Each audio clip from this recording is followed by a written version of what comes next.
ಹುಟ್ಟಿದಾಗಿಂದ ಅದೇ ಮನೇಲಿ ಬೆಳ್ಕೊಂಡು ಬಂದಿದ್ದೀನಿ. ಆ ಮನೆ ಬಿಟ್ಟು ಹೋಗೋದಕ್ಕೆ ನನಗೆ ಎಷ್ಟು ದುಃಖ ಇದೆಯೋ ಅಷ್ಟೇ ಖುಷಿ ತವಕ ನಿಮ್ ಗೂಡನ್ ಸೇರೋದಕ್ಕಿದೆ.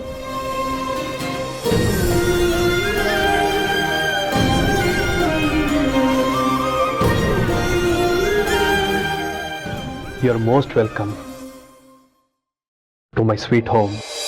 ಕನಸೊಂದು ಬಂದಿದೆ ಹತ್ತಿರ ಹತ್ತಿರ, ನನಗಂತೂ ಬೇಡ ಎಚ್ಚರ ಎಚ್ಚರ.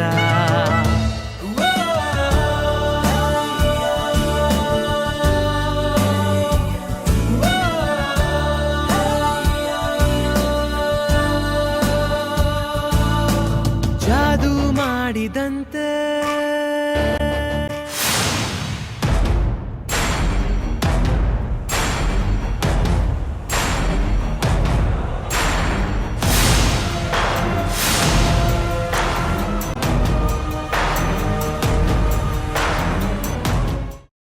ಸಾಹೇಬ್ರೆ, ಹಾಂ, ನೀವು ಬೇಜಾರು ಮಾಡ್ಕೊಳ್ಳಲ್ಲ ಅಂದ್ರೆ ಒಂದು ಮಾತು ಕೇಳ.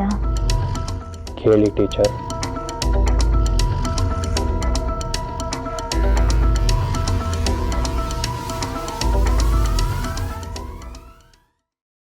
ಅಕ್ಕನ್ ಬಿಟ್ಟು ಬದುಕೋದು ಗೊತ್ತಿಲ್ಲ ನನಗೆ. ಎಷ್ಟು ವರ್ಷ ಅವಳನ್ನ ನೋಡ್ಕೊಂಡೇ ಮಲಗ್ತಿದ್ದೆ, ಅವಳು ನೋಡ್ಕೊಂಡೇ ಹೇಳ್ತಿದ್ದೆ. ಪ್ರತಿ ಕೆಲಸದಲ್ಲೂ ಅವಳು ನನ್ನ ಜೊತೆಗಿರ್ತಿದ್ಲು, ನನಗೆ ಆಶೀರ್ವಾದ ಮಾಡ್ತಿದ್ಲು. ನಾನು ಸೋತಾಗ ನನಗೆ ಧೈರ್ಯ ತುಂಬ್ತಿದ್ಲು. ಪ್ಲೀಸ್ ಬಿಡು ವಿಕ್ಕಿ, ಪ್ಲೀಸ್ ಬಿಡು. ಅತ್ತಾಗ ಕಣ್ಣೀರು ಬರೆಸ್ತಾ ಇದ್ಲು.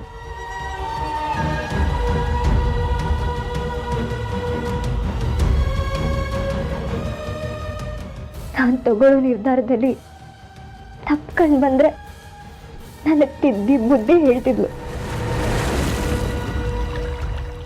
ಸಾಹೇಬ್ರೆ, ನಿಮ್ಗೊಂದು ವಿಷಯ ಗೊತ್ತಾ? ಏನು? ನೀವು ನನ್ನ ಮದುವೆ ಆಗೋದಕ್ಕೆ ಕಾರಣ ನಮ್ಮ ಅಕ್ಕನೇ.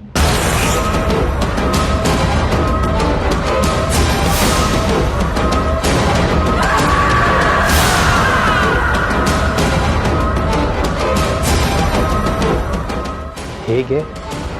ನಮ್ಮ ಅಕ್ಕನಿಗಾದ ಅನ್ಯಾಯದಿಂದ ನಾನು ಪುರುಷ ದ್ವೇಷಿ ಆದೆ. ಮದುವೆನೇ ಬೇಡ ಅಂತ ಹಠ ಮಾಡ್ತಿದ್ದೆ. ನಾನು ಹಠ ಮಾಡಿದ್ದಕ್ಕೆ ಅಲ್ವಾ ನೀವು ನನಗೆ ಸಿಕ್ಕಿದ್ದು. ನಾನು ಹಠ ಮಾಡಿಲ್ಲ ಅಂದಿದ್ರೆ ನೀವು ನನಗೆ ಸಿಗ್ತಾನೆ ಇರ್ಲಿಲ್ವೇನೋ.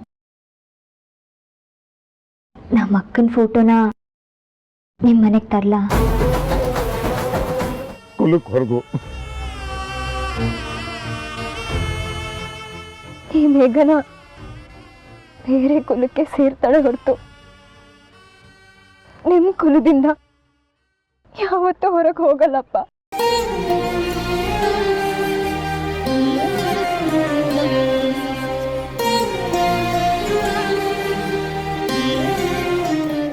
ಇಷ್ಟು ವರ್ಷ ನನ್ನನ್ನ ಸಾಕಿ ಸಲಹಿದೀಯ. ನಿನ್ನ ಋಣನ ತೀರಿಸದೆ ಹೋಗ್ತಿದ್ದೀನಿ. ನನ್ನ ಕ್ಷಮಿಸಪ್ಪ, ನನ್ನ ಕ್ಷಮಿಸು.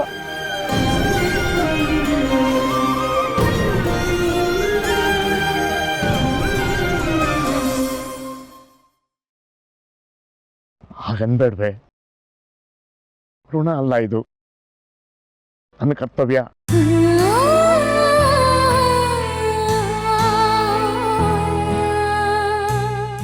ಹೆಣ್ಮಕ್ಳನ್ನ ಹೆತ್ತ ಮೇಲೆ ಅವ್ರಿಗೊಂದು ಜೀವನ ರೂಪಿಸ್ಕೊಡೋದು ಅಪ್ಪ ಅಮ್ಮನ ಕರ್ತವ್ಯ. ಅದನ್ನ ನಾನು ಮಾಡ್ತಾ ಇದ್ದೀನಿ ಅಷ್ಟೇ.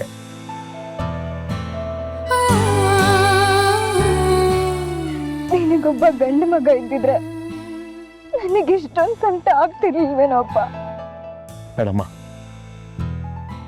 ನನಗೆ ಗಂಡು ಮಗ ಇದ್ದಿದ್ರೆ ಏನಾಗ್ತಿದ್ದ ಅನ್ನೋ ಕಲ್ಪನೆ ನನಗೆ ಬೇಡ.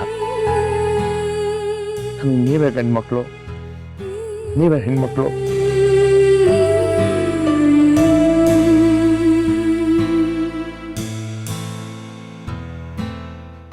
ಈ ಮೂರ್ತಿ ಮಾನ ಮರ್ಯಾದೆನೆಲ್ಲ ಉಳಿಸಿ ಒಂದು ಹೆಸರು ತಂದ್ಕೊಟ್ಟು ಹೋಗ್ತಾ ಇದ್ದೀರಾ. ಅದಕ್ಕೆ ನಾನೇ ನಿಮಗೆ ಧನ್ಯವಾದಗಳನ್ನ ಹೇಳ್ಬೇಕು. ಇದು ಪ್ರತಿಯೊಬ್ಬ ಹೆಣ್ಮಗಳ ಕರ್ತವ್ಯ ಅಪ್ಪ.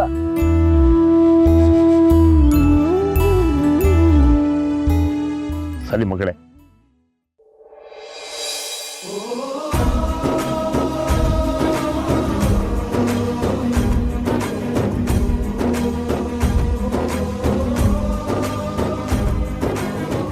ಹೋಗಿತ್ವಾ ಆ ನರಸಿಂಹ ಸದಾ ನಿಮ್ ಜೊತೆಗಿರ್ಲಿ. ದೊಡ್ಡ ಮನೆಗೆ ಹೋಗ್ತಾ ಇದೆಯಾ, ಎಲ್ರನ್ನೂ ಚೆನ್ನಾಗಿ ನೋಡ್ಕೊ. ಮಾತನ್ನ ಮೀರಿ ಯಾವತ್ತೂ ನಡಿಬೇಡ. ಅವ್ರ ಮನ್ಸನ್ನು ನೋಯಿಸ್ಬೇಡ ಮಗಳೇ. ಅವ್ರು ಹಾಕೋ ಗೆರೆನ ಯಾವತ್ತೂ ನಾಕ್ಬೇಡ.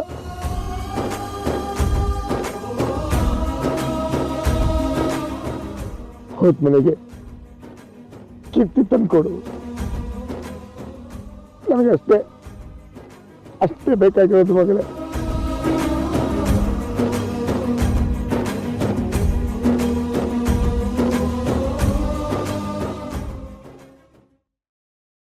ಅಮ್ಮ, ಅತ್ತಿಗೆ ತುಂಬ ಅಳ್ತಿದಾರಮ್ಮ. ಹೌದು ಕಣೋ, ಹೆಣ್ಮಕ್ಳಲ್ವಾ, ತವ್ರ ಮನೆ ಬಿಟ್ಟು ಬರೋದು ಅಷ್ಟು ಸುಲಭ ಅಲ್ಲ. ನಿನಗೂ ಅಕ್ಕ ತಂಗಿಯರಿದ್ದಿದ್ರೆ ಗೊತ್ತಾಗಿರೋದು.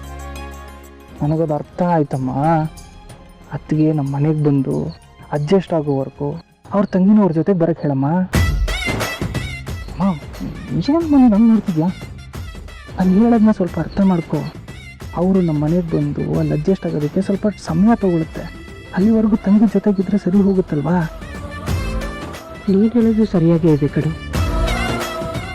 ಮೂರ್ತಿಗಳೇ, ಬೇಗನ ನಮ್ಗೆ ಎಷ್ಟೇ ಹತ್ರ ಆದರೂ ನಮ್ಮ ಮನೆ ಅವಳಿಗೆ ಹೊಸದೆ. ಅವಳಲ್ಲಿ ಅಡ್ಜಸ್ಟ್ ಆಗೋ ತನಕ ಮಧುರನೂ ನಮ್ಮ ಜೊತೆ ಬರಲಿ. ಅಯ್ಯೋ ಬೇಡ ಅಮ್ಮ, ಮನೇಲಿ ಅಪ್ಪ ಒಬ್ಬರೇ ಆಗ್ಬಿಡ್ತಾರ. ದಯವಿಟ್ಟು ಕ್ಷಮಿಸಿ. ಮಧುರ, ಹಿರಿಯರು ಏನೋ ಹೇಳ್ತಾ ಇದ್ದಾರೆ, ಹಾಗಲ್ಲ ಅಂತ ಹೇಳ್ತೀಯಲ್ಲ. ನೋಡು, ನನ್ನ ಬಗ್ಗೆ ಏನು ಯೋಚನೆ ಮಾಡಬೇಡ ನೀನು. ಬೇಗ ನನಗೆ ಆ ಮನೆ ಹೊಸದು, ಅವಳಿಗೆ ಅಡ್ಜಸ್ಟ್ ಆಗೋವರೆಗೂ ಒಂದು 3-4 ದಿನ ಇದ್ದು ಬಾ, ಹೋಗು. ಹೇಳಿದ್ನಲ್ಲ ನಾನು. ಜಸ್ಟ್ 1 hour ಡ್ರೈವ್ ಅಷ್ಟೇ. ಹೋಗು, ಬಟ್ಟೆ ಎಲ್ಲ ಇಟ್ಕೋ. ಇನ್ಯಾಕ್ತಾರ? ಬನ್ನಿ ಬನ್ನಿ, ಅತ್ತಿ ಅತ್ತಿ, ಅದಕ್ಕೆ ಗಾಡಿ ಅತ್ತಿ ಅತ್ತಿ ಅತ್ತೆ.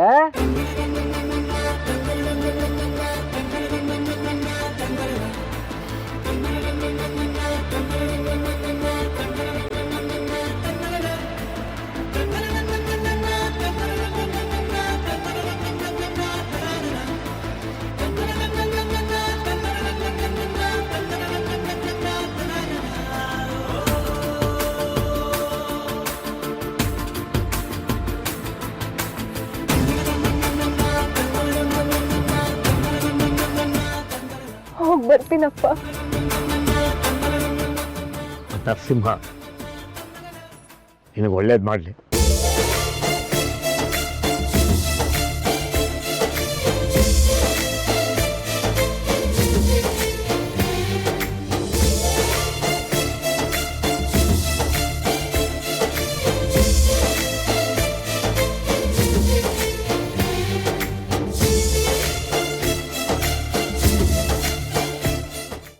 ಬ್ಯಾಗ್ ಕೊಡು. ಅವಳು ತರ್ತಾಳೆ, ನೀನು ನಡಿಯಮ್ಮ. ಅದರಲ್ಲಿ ನಮ್ಮ ಅಕ್ಕ ಇದ್ದಾಳೆಮ್ಮ.